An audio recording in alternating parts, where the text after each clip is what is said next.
Okay. Joy Levitt.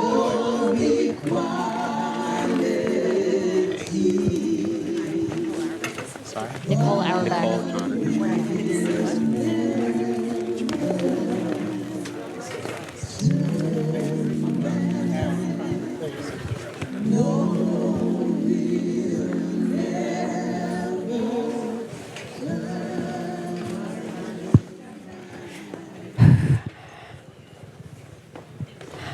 Hi, everyone. Deep breath. I don't want to forget to thank HBO for making this movie possible, so a round of applause. I have these notes here that say, I hope you enjoyed the film. I don't know what to do with that, but I'm not going to say it. I'm Rabbi Joy Levitt. I'm the executive director here at the Marlene Meyerson JCC Manhattan, and I want to welcome our panelists here today to talk a little bit about what we just saw and where we go from here. To my immediate left, okay, here we go. Jonathan Kubakundimana. How's that? Yeah? The program manager at the Equal Justice Initiative. We're so thrilled to have him. And the Reverend Cockfield, the executive pastor at God's Battalion of Prayer Church in Brooklyn. Thank you again for joining us. We've done this gig before at Just Mercy, so it's nice to have you back. And my colleague and former nursery school parent here at the JCC, Rabbi Nicole Auerbach, the director of Congregational Engagement at Central Synagogue here in Manhattan. I want to just take a moment to thank you, the audience. You had a lot of other things you could be doing. Today is a holiday. Some of you have to go back to work tomorrow. Some of you have been with us. How many of you have been seeing films all weekend with us here? Wow.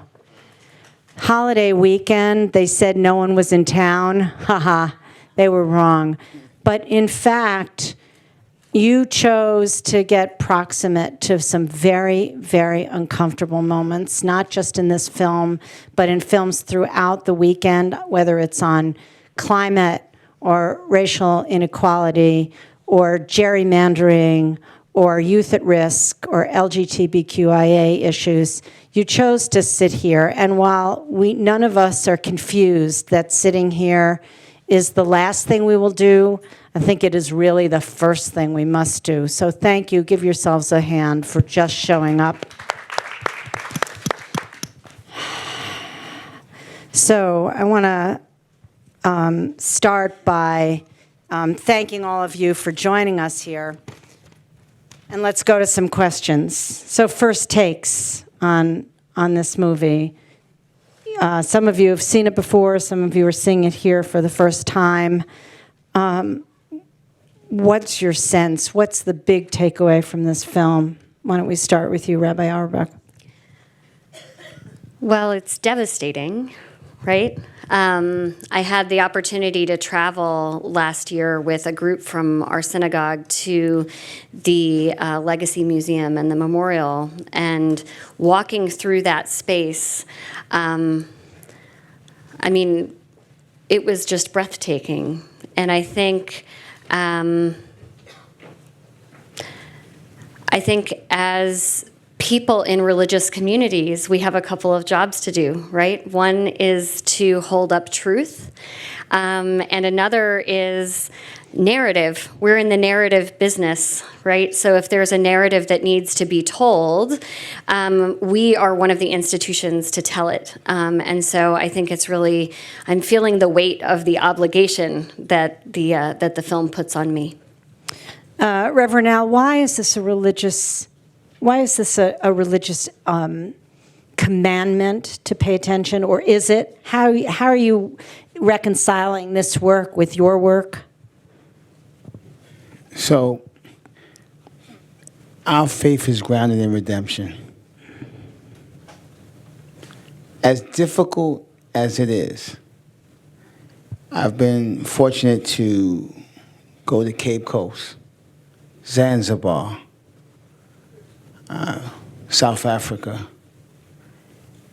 and to still see this live and direct, there's still hope that there's redemption, that we can turn the hearts of people and bring them to a place that everyone deserves to be treated human. Jonathan, it said at the end of the movie that 400,000 people came to see the Legacy Museum in its first year of opening. That must be incredibly gratifying, but it also sounds like the work continues to be excruciatingly hard, and I'm wondering how you managed to reconcile those things. Yeah, that's a great question. No, we've been very excited by the number of people across the country, across the world that have come to Montgomery, Alabama to visit us at the Legacy Museum and the National Memorial for Peace and Justice. And before I say anything else, I want to invite everybody in this room to come down to Montgomery, Alabama and visit us at our sites. Actually, today we just opened up a new site in Montgomery. We just opened up the Legacy Pavilion, which will be in downtown Montgomery, that honors the folks in Montgomery who participate in the Montgomery bus boycott. And we also have just put out a new report. We put out some new research. We've actually spent a lot of time. The memorial that you've seen documents the victims of racial terrorism between the end of Reconstruction, 1877, the beginning of the Civil Rights Movement, 1950s. And we've actually spent a lot of time just studying this period right after abolition. So in 1865 to 1877, we've actually documented thousands of lynchings of African Americans, and we're going to be honoring these individuals at this Legacy Pavilion. And so we're really excited that we're bringing folks in. Actually, today, these sites are free to the public, and so they're very active.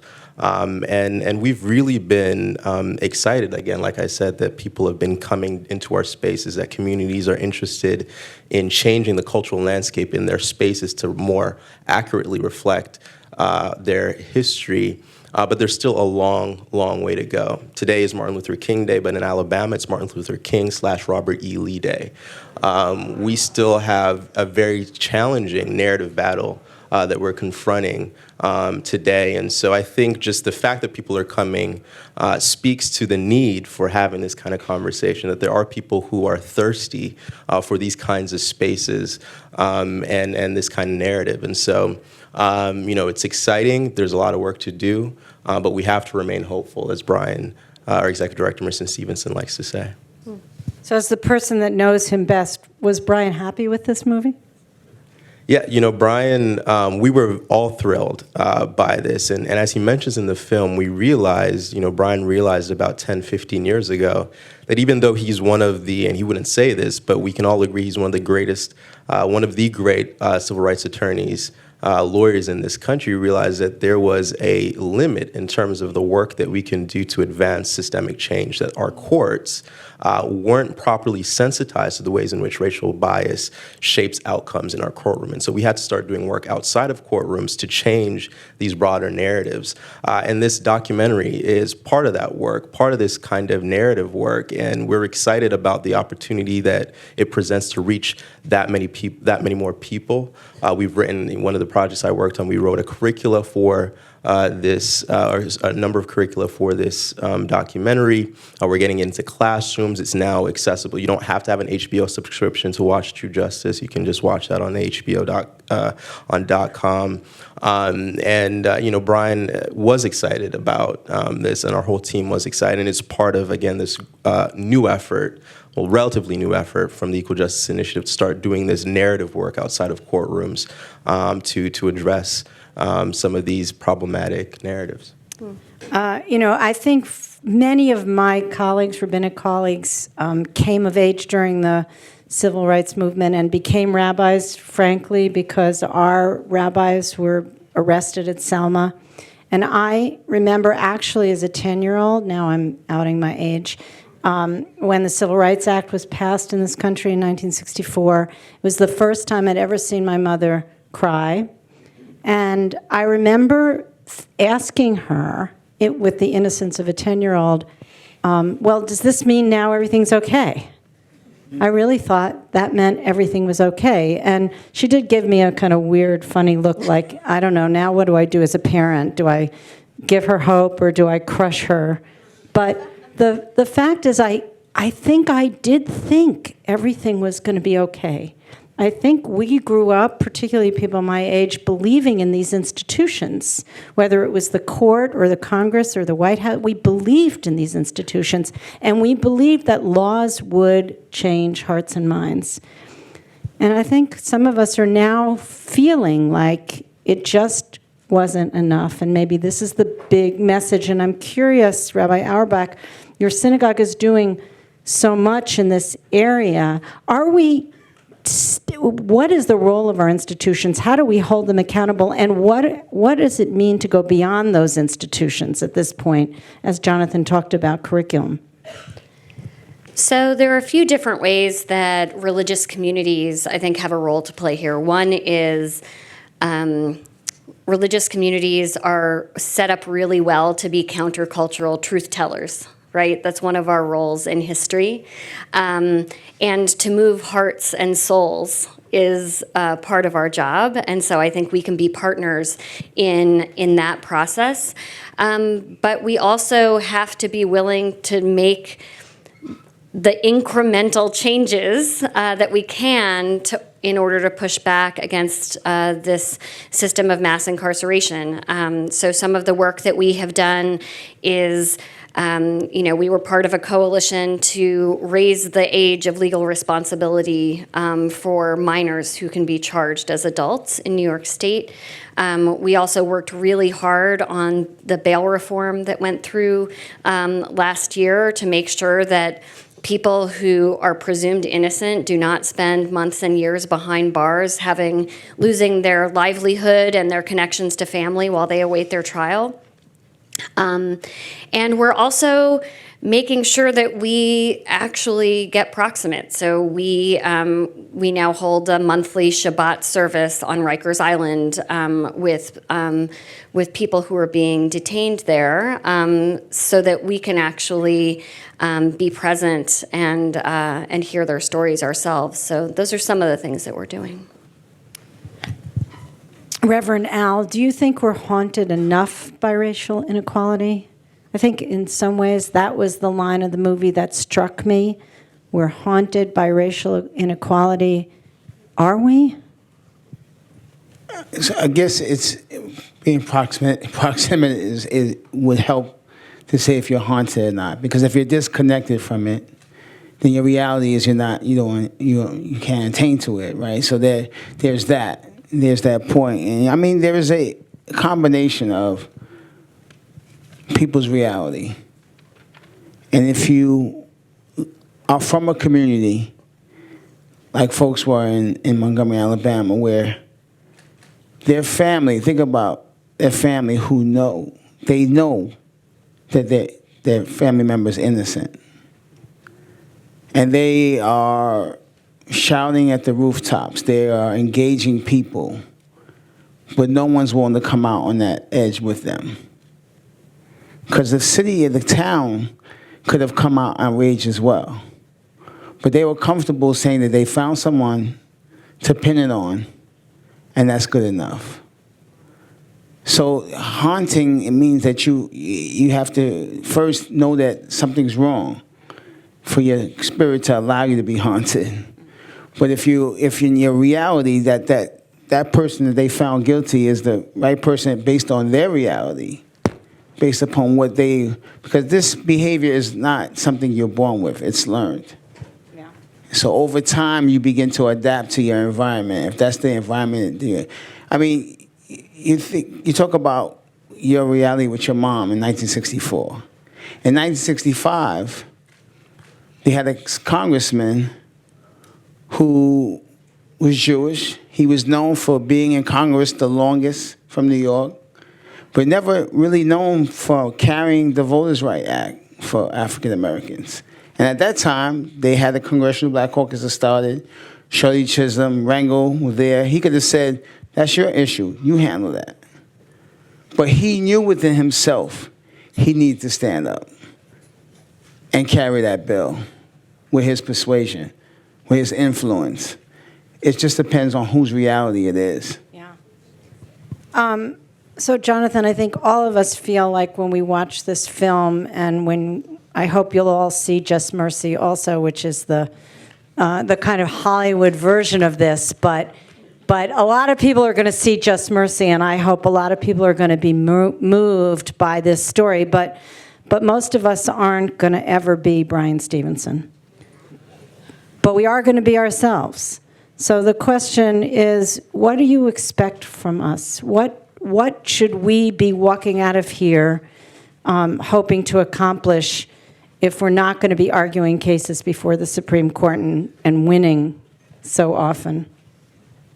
Yeah. So, one of the things that we hear most often from people who come to our sites or who engage with our content, this museum, or these documentaries, the curriculum, often people say that I never heard about this before. I never studied this before. And so I'm hoping that this can be an entry point for folks, that we realize that there is a lot for us to learn. There's a lot for us to unlearn as well.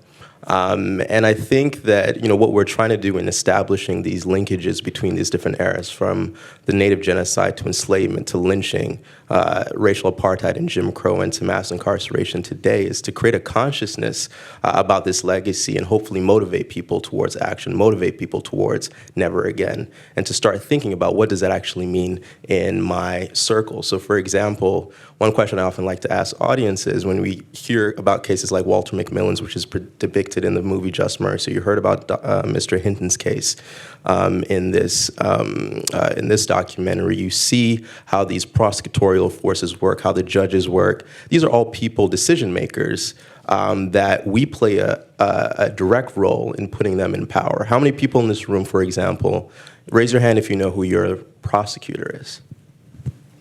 So we just got a couple of hands here of people who know who their prosecutors are. I would love for the people who leave this room, the first thing to do is to look up who your prosecutor is. These are the people who are making the kinds of decisions, the people who, in Mr. Hinton's case, the prosecutors felt no pressure from the community whatsoever to actually just take 1 hour to test the bullets in that case that they had said, was the reason why he was put on death row. There was no pressure from the community. There was no accountability.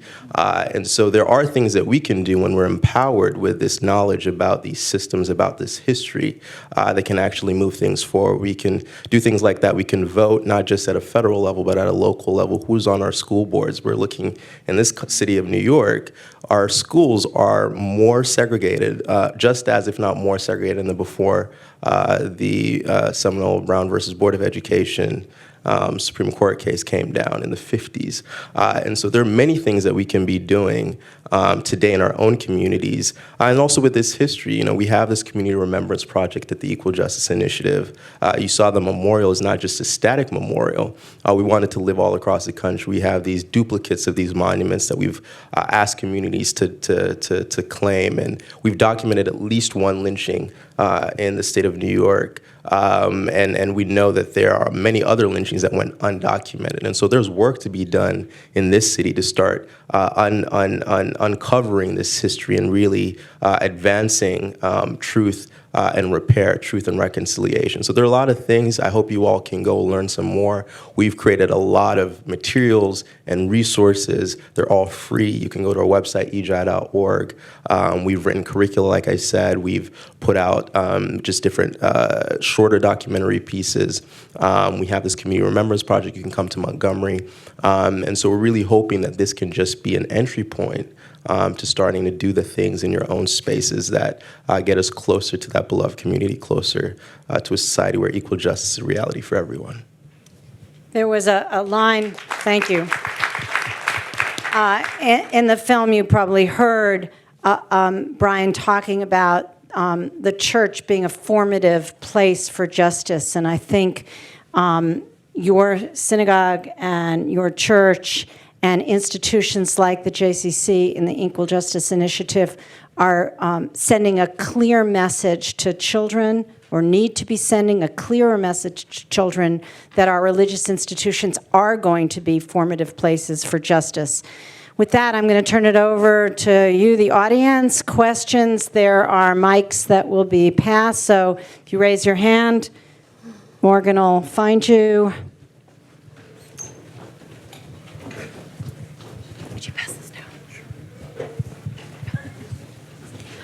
My question is that, is anybody studying the really bottom root is about hate and fear? Oscar Hammerstein, back in the 40s, said, you've got to be taught to fear and hate. And I understand that there are blacks in the city of New York who hate Jews because they were the landlords in their building. But there's a lot of hate that just has no understanding. I mean, is anybody studying what causes hate and fear? You want to take that, Nicole? I mean, I think that fear is part of the human condition, right? Our bodies are evolutionarily constructed to see something as a threat and to respond. And part of our job is to work to figure out, to have a practice that helps us say, oh, is this actually a danger, and how am I going to respond in a positive way? And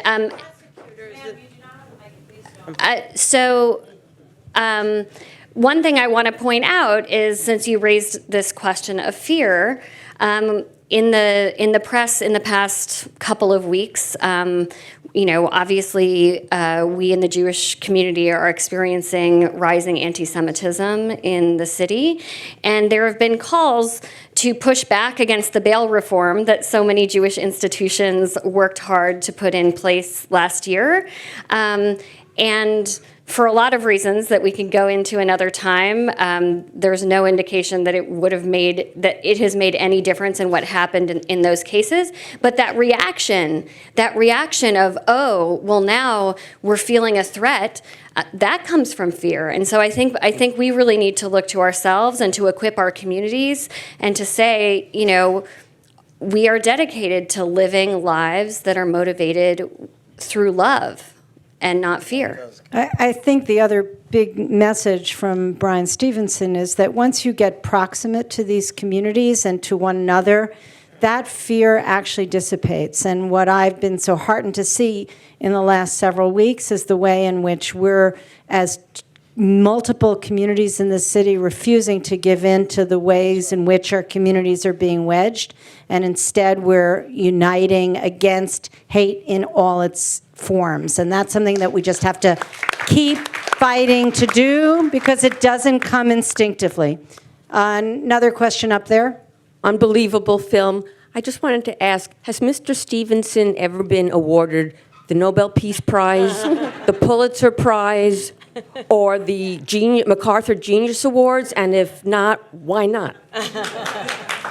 Take that, Jonathan. Sure. I think Bryan would be the first to say that, he doesn't do this work for any awards, but it's really nice to see his efforts be recognized in that way. He did get the MacArthur Genius Award, I think a decade or so ago. I don't know about not on the other two, but he's received lots of awards and those kinds of those recognitions, and they mean a lot for him. But he'll be the first person in any context to elevate the stories of our clients and the communities that we serve. And so it is nice, obviously, like I said, to be recognized in that way. We have time for one more question. The gentleman in the middle there, could somebody get him a mic? Yeah, you do. We need the mic, not you. Thanks. Two things. As the Reverend said, a lot of you communities do not know the reality of the legal situations that are in courts. One of the things that has to be done, the legal system today has to have media coverage of every situation like that, so that the reality is what the reality is, not what people think the reality is. They have to know what the facts are of these cases so that people are not unjustly convicted. Now, the other thing is this. We don't have a media situation now. We only have stuff that people are saying that they think is what the situation is. We need the media to get it from the head, from the legal system, that tells the true story of the situation that people are in illegally. Secondly, all the money that's paid for the court systems to individual companies that are making a fortune, court system, the prison system, individual companies that are making a fortune off of the prison system, and people are not getting out as was indicated in the film. There should be two things. First of all, there should be education for prisoners. A lot of the money can be spent that way, so there's no recidivism. Secondly, there should be psychological and... Sir, I do want to give Sorry, a we have chance to- also for the people on the panel to respond a little Yeah. bit.